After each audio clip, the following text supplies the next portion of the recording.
Olá, seja bem-vindo a mais um Investidor em Ação, com o tecnólogo Gilvan Bueno, membro da Comissão Especial de Finanças aqui do CRA-RJ. Hoje nós vamos falar sobre o crédito e o risco soberano no nosso país, aqui no Brasil. Tudo bem, Gilvan? Seja muito bem-vindo. Alegria imensa, como dizem os mineiros, bom demais estar aqui, cumprimentar toda a nossa audiência, agradecer as perguntas, as sugestões, e vamos falar desse tema que está preocupando o mercado financeiro. Exatamente como é que funciona essa questão do crédito, essa questão do risco, alongamento de dívida, como é que é isso, como funciona e por que está preocupando os investidores? Olha, para contextualizar, Érica, é importante destacar o seguinte, usar um exemplo muito recorrente na vida do brasileiro. Imagine que você tem aqui um cheque especial, um cartão de crédito, ou seja, uma dívida. Essa dívida de 12 meses, ela vai consumir um pedaço do seu patrimônio. Vamos colocar o seguinte, imagine que você ganha aí 5 mil reais e 30% da sua dívida você paga ali o cartão de crédito. Mas, de repente, surge um imprevisto e você começa a pagar 45%, 60% da sua renda desse financiamento. Então, você tem um problema, porque a parcela que você está pagando está muito alta no curto prazo. Os manuais dizem o seguinte, você vai procurar essa instituição e vai renegociar o prazo, tá? E aí você consegue ali um alongamento da dívida. Só que esse movimento ele é ruim, porque quando você faz isso, você mostra que você está com uma dificuldade de capacidade de pagamento, né, Érica? Então, as famílias vivem muito isso. O problema das famílias é que o cartão de crédito tem uma multa de 15%, o cheque especial tem uma multa de 7%. Então, o mercado financeiro utiliza uma lógica muito parecida com os títulos públicos, aonde o governo, quando precisa de recursos, ele vende os seus títulos a uma taxa. E isso explica a taxa Selic a 2%. A taxa Selic está 2% porque o governo tem uma dívida muito alta e ele precisa pagar juros. E se a Selic está 2%, ele paga juros muito baixos.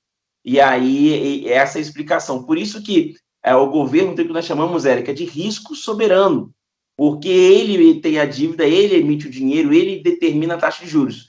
As famílias não. As famílias basicamente pagam 15% e 7%. Então, por estar pagando tá pagando com juros tão baixos, do 2% da Selic, então digamos que vale a pena para o governo alongar cada vez mais essa dívida, é mais ou menos isso, Gilvan? Essa sua pergunta é muito inteligente, muito intrigante, porque, Eric, ele usa uma outra lógica. Ele faz o seguinte, mesmo que ele perceba uma distorção nos preços, ou seja, por exemplo, a inflação está vindo muito alta, o arroz está muito alto, a carne está muito alta, está tudo muito mais caro, mas ele fecha os olhos e fala o seguinte, olha, e em vez de eu alongar a dívida, eu deixo a taxa muito baixa. Se a taxa fica muito baixa, eu pago poucos juros. Mas quem paga a conta é a grande massa trabalhadora, porque ela não tem essa capacidade de renegociar e ela não tem renda, porque ela está desempregada. E aí começa toda essa engrenagem. E aí, assim, buscando como é que é o investidor em ação nesse momento, né? Momento interessante.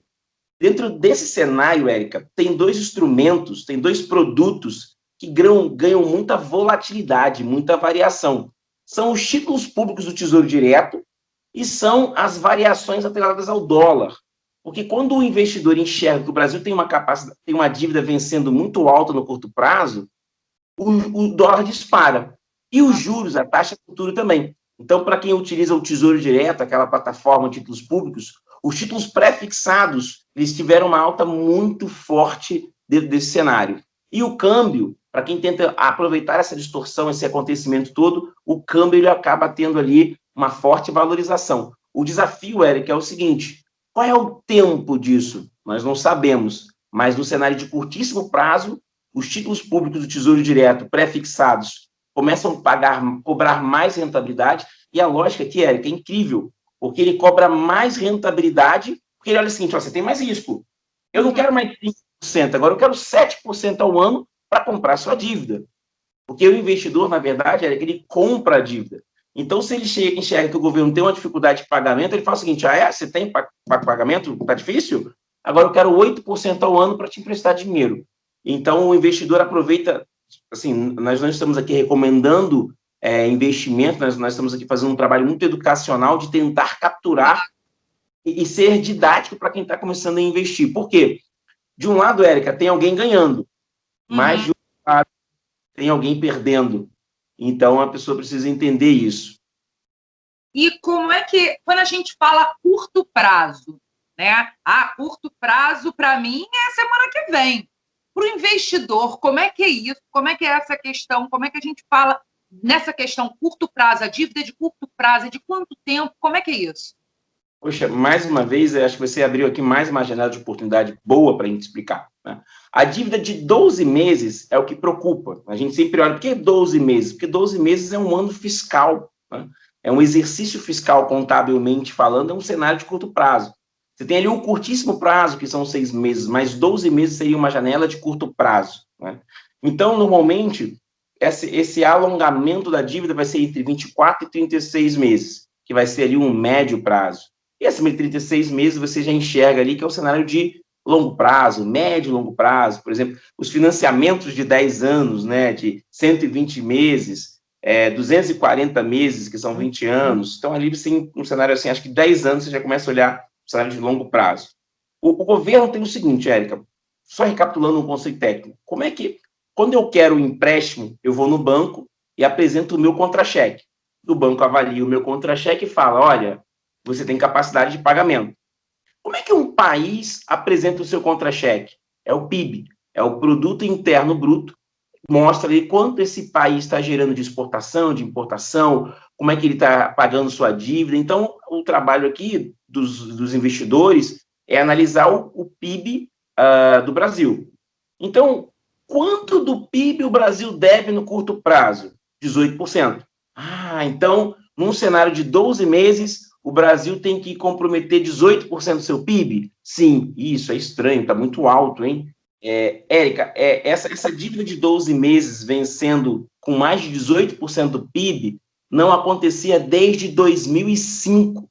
Desde 2005, o Brasil não tinha uma parcela tão alta do PIB vencendo num cenário de curto prazo. Então, a gente fica preocupada nessa questão de curto prazo. Quanto tempo os investidores precisam aguardar para entender, para saber mais ou menos como o mercado vai se comportar após esse alongamento das dívidas, Gilvan, para a gente fechar aqui o nosso investidor em ação? Érica, esse é um cenário, essa é a resposta de $1 milhão, né? Porque, assim, o desafio é o seguinte, quando a gente tem a dívida, pensando como pessoa física e empresa, quando nós temos a dívida, a primeira coisa que você pensa é o seguinte, aumentou a receita. Se aumentou a receita, eu consigo pagar.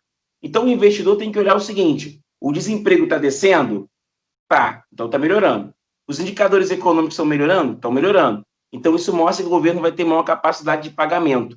Enquanto você enxerga, e aí, Érica, para encerrar com chave de ouro, enquanto você enxerga a arrecadação caindo, o governo gastando mais do que arrecada, e você, no final, enxerga que não tem uma geração de receita, ou seja, o governo vai arrecadar mais impostos, esse cenário tende a ficar pior. É por isso que o mercado fica muito preocupado.